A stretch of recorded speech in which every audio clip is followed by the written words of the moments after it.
नमस्कार, मैं श्रेया। शिक्षा की बात हर शनिवार के इस नए अंक में आप सभी शिक्षा प्रेमियों का हार्दिक स्वागत है, सादर अभिनंदन है। शिक्षा की बात हर शनिवार आप सभी शिक्षकों के सवालों को मंच देता है और उन्हीं सवालों के जवाब के साथ हमारे बीच एक बार फिर उपस्थित हैं शिक्षा विभाग के अपर मुख्य सचिव doctor S Siddharth sir. Sir बहुत बहुत स्वागत है। सर आज का जो हमारा सबसे पहला सवाल है निधि कुमारी किशनगंज से, कहती हैं सर शिक्षा की बात से तो हमें बहुत सारी जानकारियां मिलती रहती हैं, पर कभी कभी तुरंत के तुरंत हमें कुछ जानकारियां चाहिए होती है। ऐसे में हम आपको तुरंत ही व्हाट्सएप करते हैं, कभी कभी कॉल भी कर देते हैं। सर उसका मुझे कुछ पता नहीं चलता है, कृपया बताएं कि उस मैसेज का क्या होता है। देखिए, मैं देखता तो सभी हूँ, मैसेज है, कॉल है और बड़ी संख्या में आते हैं और कभी कभी एक एक घंटे में 50 मैसेज और 50 कॉल भी आ जाते हैं। बहुत सारे लोग ट्रांसफर पोस्टिंग के बारे में पूछते हैं, कुछ लोग मिड डे मील की शिकायत करते हैं और विभिन्न प्रकार के इश्यूज़ के बारे में लोग बोलते हैं। लेकिन देखिए, किसी चैनल को फ्लड कर देना और किसी चैनल में इतने सारे मैसेजेस एक साथ भेजना, उससे क्या होता है कि उसका फिर कंप्लायंस का भी इश्यूज़ हो जाता है। हम लोगों ने एक ग्रीवांस हैंडलिंग सिस्टम बनाया था, आपको याद होगा, मैं पिछली बार भी मैंने कहा कि आप उसमें पोस्ट करिए, उसको मैं रोज़ सुबह और शाम देखता हूँ और देखता हूँ क्या कार्रवाई होती है। अगर आप व्हाट्सअप, अगर आज जैसे आपने 9 बजे मुझे किया, 11 बजे होते होते वो आपका 150वां मैसेज हो जाएगा, मतलब वो इतना नीचे चला जाएगा कि उस मैसेज का अहमियत और उस पर कोई ध्यान ही नहीं जाएगा मेरा, क्योंकि हर घंटे 50 मैसेज, 60 मैसेज, 100 मैसेज आते हैं, कॉल भी बहुत आते हैं और सारे अननोन नंबर से ही आते हैं। जैसे आप देखते हैं टीचर लोगों का सारे अननोन रहता है। मैं कभी कभी मैं सबको नोट करता हूँ और मेरा कार्यालय कॉल बैक करता है और मेरा बस यही अनुरोध है, मैं ज़रूर सभी टीचर से 1-to-1 संपर्क में रहना चाहता हूँ, किंतु जो सबसे आपातकालीन वाले इश्यूज़ हैं, कभी कभी बहुत आपातकालीन स्थिति में भी टीचर्स फ़ोन करते हैं और मैसेज करते हैं, उस मैसेज को तो बहुत ध्यान से देखता हूँ। मतलब कोई टीचर कोई क्राइसिस में है या उसको विशेष समस्या है, लेकिन रूटीन में अगर आप पूछने लग जाएं कि मेरा ट्रांसफ़र कब हुआ, मेरा क्या हुआ, मेरा इस आवेदन का क्या हुआ, मेरा HRMS ऑनबोर्डिंग नहीं हुआ, मेरा प्राण ठीक नहीं हुआ, तो वो सब मैसेजेस जो हैं वो टेक्निकली हम उम्मीद करते हैं कि वो हमारे जो ग्रीवांस हैंडलिंग पोर्टल है उसके माध्यम से प्राप्त हों, ताकि मेरा ऑफिसर भी देख सके, मैं भी देखूंगा, वो भी देखेंगे और समाधान करूं। लेकिन क्राइसिस ज़रूर, कोई क्राइसिस हो तो वो तो मैं देखता ही हूँ। बहुत बार आया है, बहुत बार क्राइसिस वाले मैसेजेस आए हैं और उस पर हम लोगों ने ध्यान दिया है, बट बहुत ध्यान रखना पड़ता है कि पता चला वो क्राइसिस वाला मैसेज पहुंच गया 250 मैसेज पे और जो साधारण या रूटीन मैसेज जो है वो चले जा रहे हैं।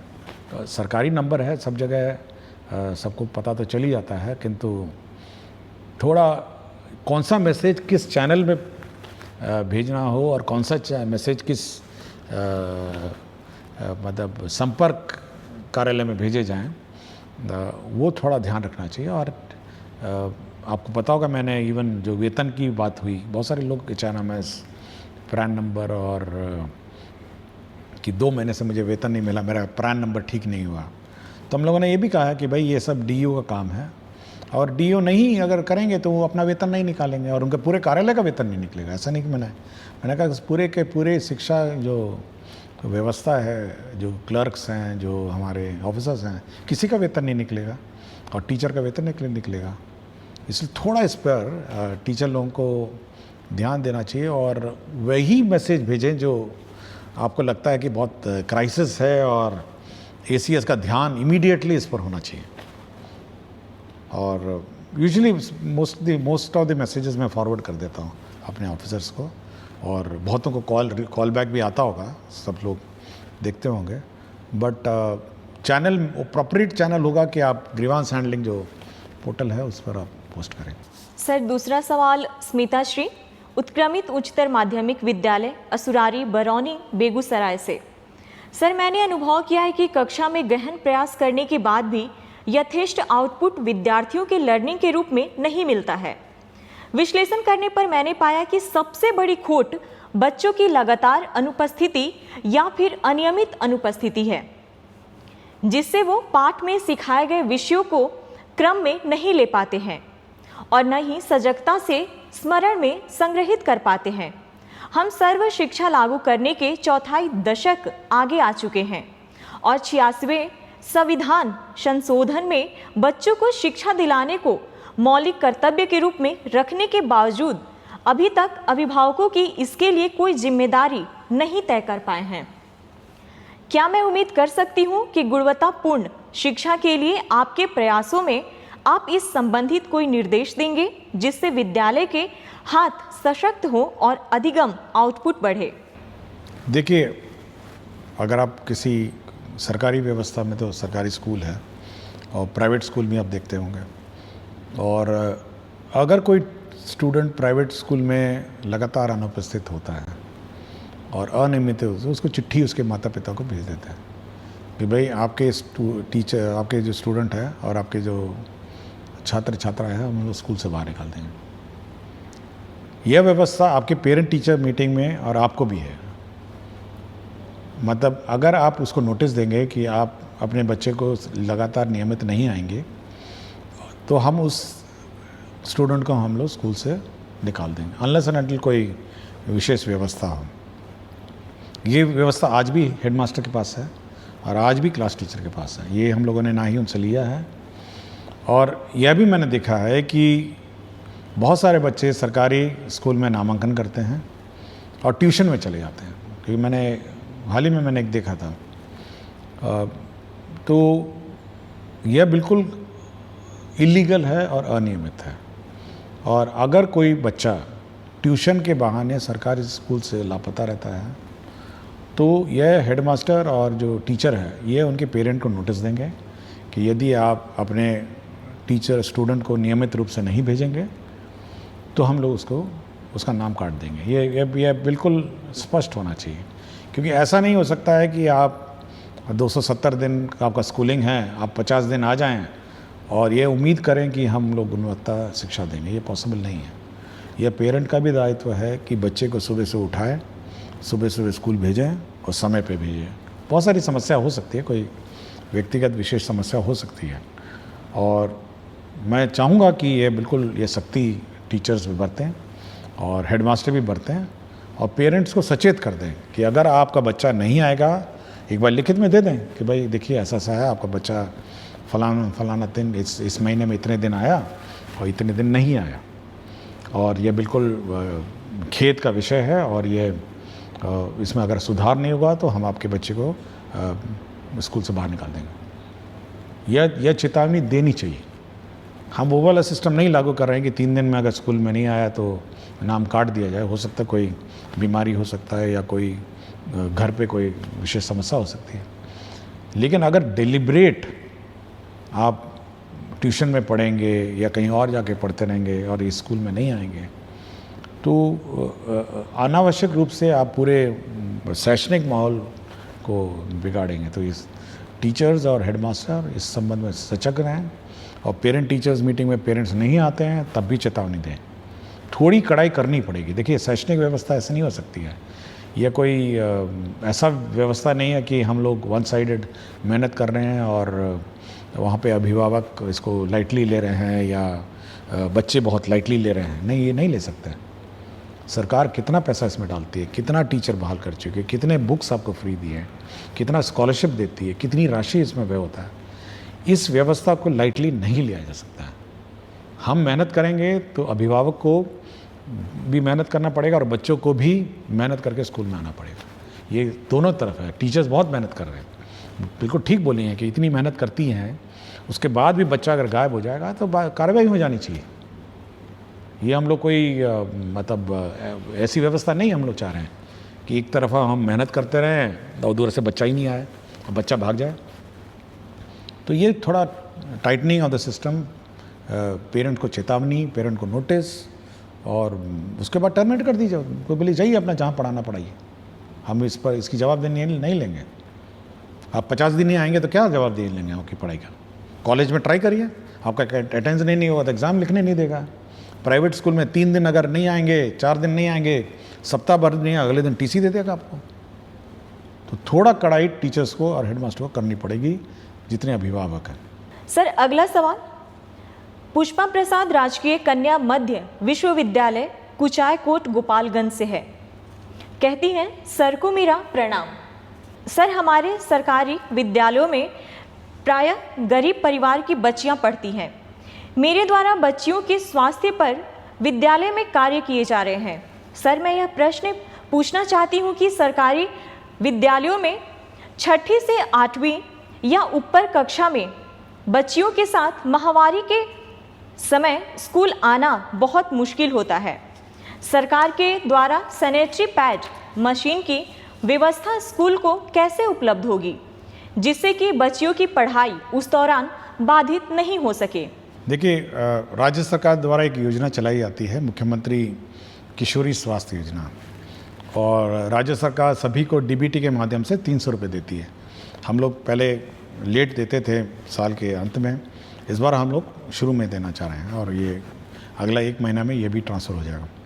देखिए, हम लोग का ये इच्छा है कि ये जो पैसा है ये बच्चियां अपने आप पूल कर सकती हैं, 300 रुपये हैं, फिर वो सैनिटरी नैपकिन खरीद सकती हैं और स्कूल में स्टॉक कर सकती हैं, और जब जब लड़कियों को आवश्यकता हो तो उसका प्रयोग कर सकती है। मैं अभी हाल ही में आरा में एक स्कूल में गया था, तो लड़कियों ने एक रूम का नाम पिंक रूम लिखा हुआ था, उन्होंने पिंक कलर का सब कुछ पेंट किया हुआ था, पिंक रूम। और जो भी लड़कियों की इस प्रकार की समस्या आती है तो वो उस पिंक रूम जाती हैं, वहाँ पे ये पैड अलमारियों में स्टॉक रहता है और वहाँ से अपना यूज़ करते हैं। तो ये लड़कियों को जॉइंटली इसको यूज़ करना और जॉइंटली इस व्यवस्था को प्रयोग करना ये सिखाना चाहिए। डीबीटी में हो सकता है कि उनको पता भी नहीं हो, क्योंकि पैसा तो जाता है अकाउंट में, अब इसको पता भी नहीं होगा कि 300 रुपये इस कार्य के लिए है।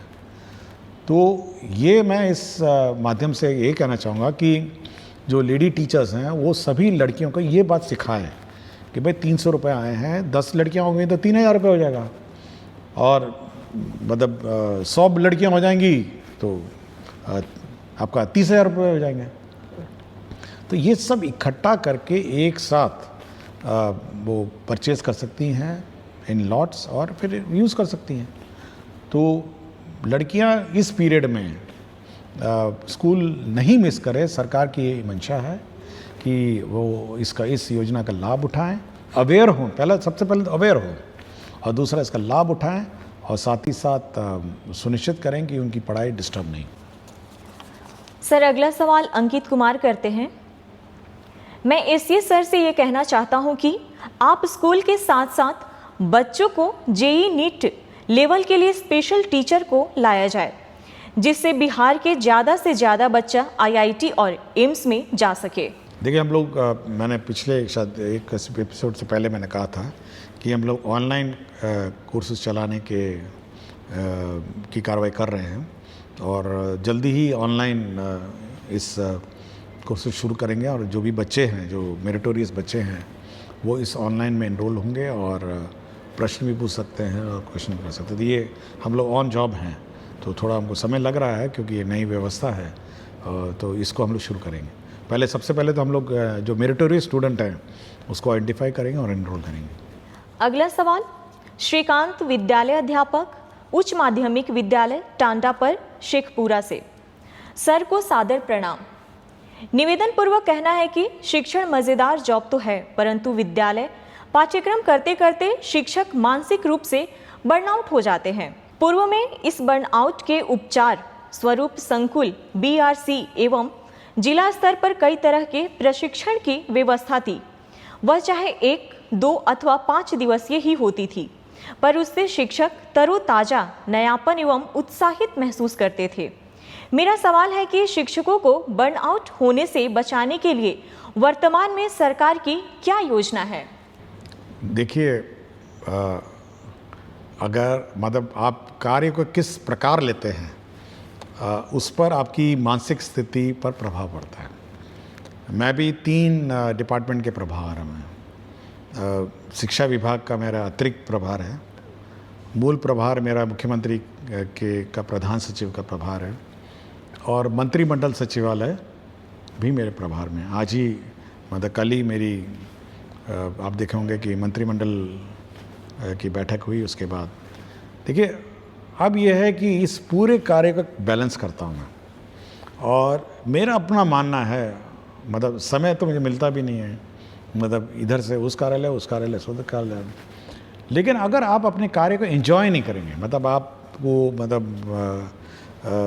मतलब उसको एंजॉयमेंट के रूप में ले लेंगे, तो आपको लगेगा कि ये बड़ा बोझ है, मतलब आपको लगेगा नहीं ये बहुत ही हैवी वर्क है, और आपको फिर बर्नआउट वाली स्थिति आ जाएगी। देखिए आप डील करते हैं बच्चों को, मतलब आप एक लॉट जो है ना, हम तो बहुत ही मैच्योर लोगों को डील करते हैं, हम टीचर्स को है, मेरे क्लर्क्स हैं, ऑफिसर्स हैं, तो इनसे मेरा संपर्क रहता है।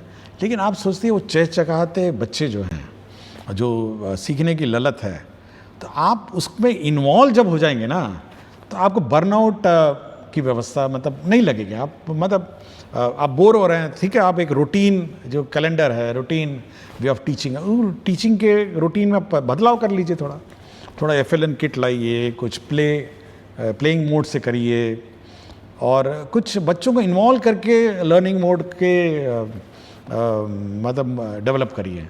हम लोग इस संबंध में ट्रेनिंग तो देते ही हैं, ये तो ऑब्वियसली ट्रेनिंग कंपलसरी है, और जो इन सर्विस ट्रेनिंग हम लोग कर रहे हैं, but day to day basis में बर्नआउट जो होता है ना, जब तक आप इन्वॉल्व होकर मतलब इस प्रोसेस को एंजॉय नहीं करेंगे, तो आपको ये पूरा प्रोसेस बोझ लगेगा।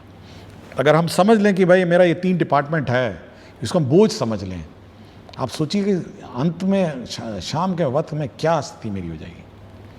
मैं शाम के वक्त में आराम से जाता हूँ, पढ़ता हूँ, बहुत सारी किताबें पढ़ता हूँ, तो बर्नआउट वाली मेरी स्थिति तो है नहीं। और इसलिए टीचरों को मैं कहूँगा कि थोड़ा बच्चे जो हैं, बच्चों से इन्वॉल्व होइए, और टीचिंग जो रूटीन प्रोसेस है ना, उसमें थोड़ा ब्रेक करके गेम्स, FLN इसके माध्यम से करिए, तब आपको बर्नआउट नहीं लगेगा। और कोशिश करिए, हम लोग कुछ व्यवस्था निकालेंगे, बाद में टीचर्स को बुलाएंगे कि कैसे इस व्यवस्था को और सुदृढ़ किया जाए। बट मेरा अपना कहना है कि थोड़ा बच्चों के बीच बैठ के मतलब हंसी मजाक ही चलिए सही 5 मिनट, तो बर्नआउट की स्थिति आपकी ठीक हो जाएगी। मैं भी करता हूँ, कभी कभी मैं मतलब मजाक करता था 5 मिनट, तो मैं बिल्कुल ठीक ठाक हो जाता हूँ। तो ये थोड़ा आप कर सकते हैं। अगला सवाल श्रवण कुमार, प्रभारी प्रधानाध्यापक, प्राथमिक विद्यालय भरतदास मंदिर, रोसड़ा, समस्तीपुर से। कहते हैं विद्यालय के लिए भूमि जो कि अतिक्रमित उपलब्ध रहने के बावजूद भवन निर्माण न होने के कारण डायस कोड निलंबित है, जिससे बच्चे सभी वित्तीय लाभ से वंचित रहते हैं।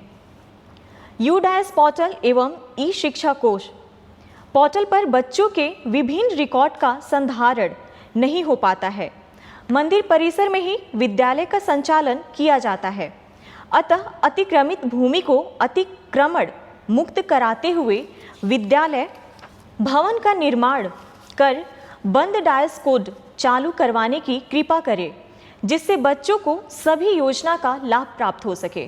देखिए हम लोग एक नया स्ट्रक्चर बना रहे हैं कि पूरे राज्य में जितने भी स्कूल हैं उसका रेवेन्यू रिकॉर्ड्स बनाएं, और हर स्कूल में कितनी ज़मीन है, कितना इंक्रोच्ड है, तो भू संपदा पदाधिकारी जो होंगे और सहायक भू संपदा पदाधिकारी, वो इन सभी जो विद्यालय हैं इसका रेवेन्यू रिकॉर्ड मेंटेन करेंगे। तो ये व्यवस्था हम लोग सभी स्कूल्स में कर रहे हैं, और एक पूरा इन्वेंट्री बनाएंगे कि ये ज़मीन है स्कूल की, इतनी ज़मीन है, और इंक्रोचमेंट इतनी है, तो इस इंक्रोचमेंट को रिमूव किया जाए। तो भू संपदा पदाधिकारी और सहायक भू संपदा पदाधिकारी, इसकी बहाली हम लोग जल्दी करेंगे, जो इस रेवेन्यू रिकॉर्ड को मेंटेन करेगा, मॉनिटर करेगा, और इंक्रोचमेंट फ्री सभी स्कूल्स को करेगा। सर अगला सवाल संध्या और दीपा, वर्ग 5वीं, प्राथमिक विद्यालय प्रखंड कॉलोनी, फुलवारी शरीफ, पटना से। सिद्धार्थ सर, जब आप मेरे स्कूल में आए थे तो मुझे बहुत खुशी हुई थी, और जब हम छात्रों को मेडल पहनाकर सम्मानित किए थे तो और ज़्यादा खुशी हुई थी। लेकिन मैं कुछ कहना चाहती थी आपसे, लेकिन कह नहीं सकी। मेरे मन में कुछ प्रश्न हैं जो कि मैं सिर्फ आपसे कहना चाहती हूँ। क्या आप कभी हम बच्चों से भी बात करें? देखिए, कुछ दिन पहले मेरी किलकारी से बात हुई थी और मैं अब कोशिश करूँगा कि एक बार बच्चों की सभा आयोजित करेंगे और राज्य में सभी बच्चों को बुलाऊंगा, कुछ बच्चों को, 50-60 बच्चे, ज़्यादा बच्चे तो बुला नहीं सकता हूँ, लेकिन कम से कम 50 बच्चों को बुला के एक बार बैठ के बात करूँगा फिर से। तो कोशिश करूँगा कि उनकी बातें, उनके मन की बात सुनूँ और बच्चों के मन में बिल्कुल निष्पक्ष भाव से बोलते हैं और कोई बायस नहीं रहता है और कोई जात पात, अमीरी गरीबी, ऊंच नीच, किसी का भी उसमें भाव नहीं रहता है। वो बिल्कुल निष्पक्ष बोलते हैं और निष्पक्ष भाव से अपने विचार रखते हैं और बहुत सारी जो व्यवस्था सुधरी हैं वो बच्चों ने ही आइडिया दिया था। कुछ तो टीचर्स भी दिए हैं बट बच्चों के आइडियाज़। तो मैं कोशिश करूँगा कि कम से कम 50 बच्चों को बुला के अगली बार बात करके मैं उनसे बात करने की कोशिश करूँगा। अगला सवाल मोतबर आलम नवसृजित प्राथमिक विद्यालय कमार डांगी किशनगंज से। महाशय, शिक्षा विभाग के तरफ से कक्षा 1 से 5वीं तथा 6 से 8वीं के बच्चों के लिए एक जैसा बेंच डेस्क मिला है। क्या 1 से 5वीं के बच्चों के लिए छोटे छोटे बेंच डेस्क की व्यवस्था है? देखिए, हम लोग अब बेंच डेस्क जो है अब एज वाइज है कर रहे हैं। हम लोग जो छोटे बच्चे हैं उसमें जूनियर बेंच हम लोग व्यवस्था कर रहे हैं और रंगीन बेंच है, लाल, पीला, हरा, नीला। तो इसलिए अब सीनियर बेंच जो है, बेंच डेस्क अलग होंगे और जूनियर अलग होंगे। तो इस साल हम लोग जूनियर बेंच डेस्क सैंक्शन कर रहे हैं ताकि जूनियर जो बेंच हैं वो बच्चों के लिए उपलब्ध हों।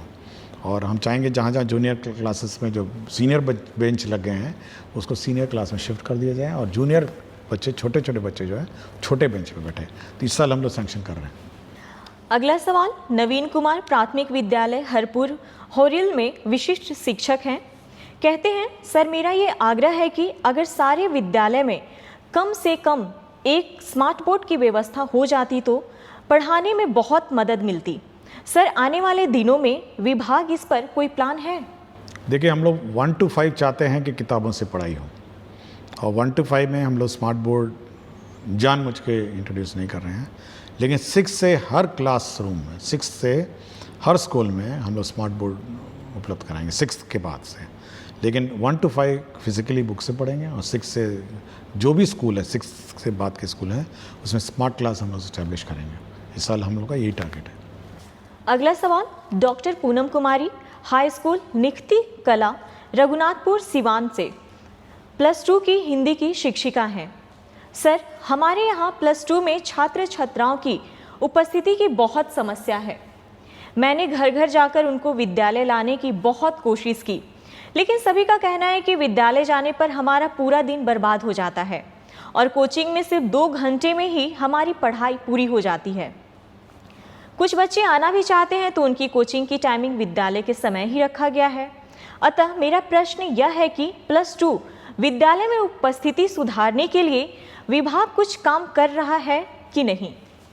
देखिए, हम लोग बहुत ही स्पष्ट हैं कि कोचिंग इंस्टीट्यूट में जो विद्यालय में जाते हुए बच्चे हैं वो विद्यालय के समय उसको नहीं खोल सकते हैं। ये बहुत ही सख्त है निर्देश है कि आप टीचिंग आवर, जब बच्चे स्कूल जाते हैं उस समय आप उन बच्चों को का उपस्थिति कोचिंग सेंटर्स में नहीं होगा। और यदि कोई स्कूल में एनरोल्ड बच्चा अगर कोचिंग सेंटर में पाया जाएगा उस विद्यालय की अवधि में, तो उस कोचिंग सेंटर पे कार्रवाई हो जाएगी। ये बहुत ही स्पष्ट है। इसलिए मैं सभी कोचिंग सेंटर को भी मैं चेतावनी देता हूँ कि अगर कोई स्टूडेंट है जो स्कूल में एनरोल्ड है, ठीक है, कोई स्कूल से बाहर है या किसी प्राइवेट स्कूल में, जो स्कूल में वो अपना जा सकता है। लेकिन अगर सरकारी विद्यालय में अगर बच्चा एनरोल्ड है और वो बच्चा अगर कोचिंग सेंटर में उसी समय जाता है जब स्कूल खुला हो, तब तो कोचिंग सेंटर पे कार्रवाई हो जाएगी। ये बहुत ही क्लियर है, मैंने सभी को कह दिया और इस पर हम लोग सख्ती करेंगे। दूसरा ये है कि ये बिल्कुल वहम है, ये पेरेंट्स के मन में वहम है कि कोचिंग सेंटर में पढ़ाई अच्छी होती है और सरकारी स्कूल में अच्छी नहीं होती। देखिए, जो हमारे सरकारी टीचर हैं वो एक कॉम्पिटिटिव एग्ज़ाम पास करके आए हैं, ये बिल्कुल अभिभावक के मन में बैठ लेना चाहिए। और जो कोचिंग सेंटर का संचालक है और जो कोचिंग सेंटर का टीचर है, उन्होंने तो कोई एग्ज़ाम पास नहीं किया है। अब आप सोच सकते हैं कि उस कोचिंग सेंटर में क्या पढ़ाई होती होगी। तो यह अभिभावक को सोचना है कि भाई इस प्रकार की व्यवस्था में वो जो ठूस ठूस के, मतलब हम देखे हैं कि जो कोचिंग सेंटर मैंने देखा है मधुबनी में, मेन गली में मैंने देखा था कि 12 फीट बाई 12 फीट के कमरे में ठूस के भरा हुआ है। और कुछ कुछ कोचिंग सेंटर तो 500 हजार लोगों को बैठा के पढ़ाते हैं। पता नहीं क्या व्यवस्था, क्या पढ़ाते होंगे पता नहीं, और पढ़ते भी हैं नहीं पढ़ते हैं, और क्या व्यवस्था है, मैं बड़ा हैरान हूँ। कुछ तो एडवर्टाइजमेंट पे चलते हैं, मतलब कोचिंग सेंटर एडवर्टाइजमेंट में चल रहा है, मतलब प्रचार प्रसार पे कि बहुत पढ़ाई हो रही है, बहुत फलाना हो रहा है। लेकिन मेरा मानना है, देखिए हम भी पढ़े हुए हैं, मैं तो IIT का हूँ, अहमदाबाद में MBA किया हूँ, PhD हूँ। लेकिन मेरा अपना मानना है कि जो शिक्षा स्कूल में मिलती है वो किसी भी हालत में आपका कोचिंग सेंटर में नहीं मिलेगी। कोचिंग सेंटर में आप रट सकते हैं, कोचिंग सेंटर में तोते की तरह रटा सकता है, कोचिंग सेंटर में बिल्कुल मतलब मशीन की तरह पढ़ा सकता है। लेकिन शिक्षा जिसको कहते हैं ना, एजुकेशन, वो केवल स्कूल में मिलेगी। ये बिल्कुल बहुत ही क्लियर है। मैं शिक्षा प्राप्त किया, मैं अपने अनुभव से बोल रहा हूँ। मैं IIT किसी कोचिंग सेंटर में पढ़ के नहीं गया था, मैंने अपनी किताबें पढ़ी, स्कूल के जाता था। IIM अहमदाबाद में मैनेजमेंट किया, मैं कोई कोचिंग सेंटर में थोड़ा ना गया। IAS में मैं कोचिंग सेंटर में नहीं गया, सोचिए। IAS भी मैं अपना घर जाता था, घर में बैठा पढ़ाई किया, पास हो गया। कोचिंग सेंटर पर बच्चों को भेजना ये केवल एक मतलब दिमाग में बैठ गया है कि भाई कोचिंग सेंटर में पढ़ाई होती है। और कभी कभी मैं देखता हूँ, मतलब यूट्यूब में कभी देखता हूँ, मतलब प्रचार कर रहे हैं, ऐसे प्रचार कर रहे हैं जैसे कोई कोचिंग सेंटर में भर्ती करा दीजिए तो आपका बच्चा पढ़ लेगा। और ये बिल्कुल गलतफहमी है।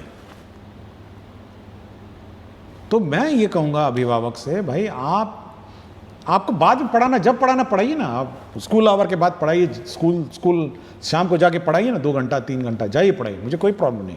लेकिन स्कूल आवर में जो बेसिक शिक्षा है वो ग्रहण करना पड़ेगा।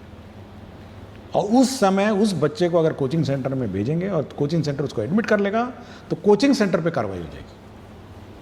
और मैंने पहले भी कहा था, अभी आज कार्यक्रम से पहले कहा कि टीचर और हेडमास्टर नोटिस दे दीजिए कि अगर आपको इतना ही रुचि है और इतना ही आपकी इच्छा है कि बच्चा कोचिंग सेंटर में पढ़े तो पढ़े, वहीं जाकर पढ़े। आपको लगता है, देखिए अभिभावक इज द मोस्ट इंपॉर्टेंट जज ऑफ स्टूडेंट। उसको लगता है कि मेरा बच्चा कोचिंग सेंटर में ही ज्ञान प्राप्त करेगा तो वहीं ज्ञान से, आप स्कूल से उसका नाम काट दीजिए। तो ये बिल्कुल सख्ती होनी चाहिए। और हम लोग को यूनिवर्सल एजुकेशन और RT में ये है कि हर बच्चे को शिक्षा देने का कर्तव्य सरकार का है। लेकिन अगर अभिभावक यह समझ लें कि हमको कोचिंग सेंटर में ज़्यादा ज्ञान प्राप्त हो रहा है तो यहाँ से नाम कटवा के ले जाए ना, अपना कोचिंग सेंटर वहीं रहे। आप क्यों यहाँ पे हम लोग का समय व्यर्थ कर रहे हैं? जो बच गए हैं उनको अच्छा पढ़ाया जाएगा। तो ये थोड़ी सख्ती करनी पड़ेगी, बोथ इन कोचिंग सेंटर्स और बोथ स्कूल में भी, कि बच्चे स्कूल में आए, समय पे पढ़ें और समय पे पढ़ाया जाए। सर, आज का आखिरी सवाल सोनू कुमार, टीचर UMS सुल्तानपुर, कक्षा 9वीं और 10वीं भागलपुर से। सर, BPSC टीचर रिक्रूटमेंट के लिए जो नियमावली 2023 में बनाई गई है उसमें BPSC शिक्षक जो अब राज्यकर्मी हैं उनको मिलने वाली किसी भी प्रकार के लीव्स या जिक्र नहीं है, जिससे टीचर्स को कोई प्रॉपर जानकारी नहीं हो पा रही है अपने लीव्स और उनके रूल्स के बारे में। अतः आपसे रिक्वेस्ट है कि अगर हो सके तो इसके विषय में विभाग की तरफ से एक लीव रूल और उसके प्रोसेस के बारे में कोई नोटिस या गाइडलाइंस इशू करवा दें, क्योंकि इन छोटी छोटी चीज़ों की जानकारी का अभाव होने के कारण HT या HM या BEO के द्वारा टीचर्स को परेशान होना पड़ता है। देखिए, हम लोगों ने गाइडलाइंस फ्रेम कर लिए और मेरे ख्याल से मैंने पिछले बारे में ही कहा था कि किस प्रकार की छुट्टी किस प्रकार के टीचर्स को कब मिलेगी। बिल्कुल पूरा गाइडलाइंस है, बन गया है। और कितने दिन में किसको अप्रूव करना ये भी लिखा हुआ है कि CL को 1 दिन में अप्रूव करना है और बाकी सारे छुट्टियां 7 दिन में जो डीओ हैं वो अप्रूव करेंगे। ये बिल्कुल हम लोगों ने गाइडलाइंस बना ली है, कितने दिन की छुट्टी, कितने दिन की छुट्टी मिलेगी, सब मिलेगी। और ये भी लिख दिया है कि आपको केवल ऑनलाइन अप्लाई करना है, आप ऑफलाइन अप्लाई नहीं कर पाएंगे, आपको ई शिक्षा कोर्स से ऑनलाइन अप्लाई करना है और आपका अप्रूवल भी ऑनलाइन आना है। अगर 7 दिन में डीओ और हेडमास्टर ने निर्णय नहीं लिया, मतलब डीओ ने 7 दिन, सीएल तो एक ही दिन का है, उसी दिन अप्रूवल है, अगर 7 दिन में डीओ ने निर्णय नहीं लिया तो वो छुट्टी मानी जाएगी, अप्रूव्ड मानी जाएगी, मतलब डिफ़ॉल्ट। अगर 7 दिन में वो स्वीकृत करता है तो ठीक है, 7 दिन में अस्वीकृत करता है तो ठीक है। लेकिन अगर 7 दिन में वो लेके बैठ गया, उसने कोई निर्णय नहीं लिया, तो वो स्वतः वो छुट्टी स्वीकृत हो जाएगी। ये मैंने टीचर के पक्ष में ये निर्णय लिया है हम लोगों ने, और ये वेटिंग में गया है रूल, और मेरे ख्याल से नेक्स्ट वीक ये गाइडलाइंस इशू हो जाएंगी। लेकिन पूरा फ्रेम हो गया है और इस पर पूरा हमारी चर्चा हो गई है, और ये गाइडलाइंस निर्गत होगा कि किसको कितने दिन में छुट्टी स्वीकृत होगी, और अगर किसी ने स्वीकृति में लापरवाही की तो ऑटोमेटिकली वो स्वीकृत हो जाएगा बाय डिफ़ॉल्ट। और कौन कौन कहाँ अप्लाई करेगा ऑनलाइन, यह भी हम लोगों ने डिफाइन कर दिया। बहुत बहुत धन्यवाद सर। अगले सप्ताह फिर से मुलाकात होगी शिक्षा की बात हर शनिवार के साथ।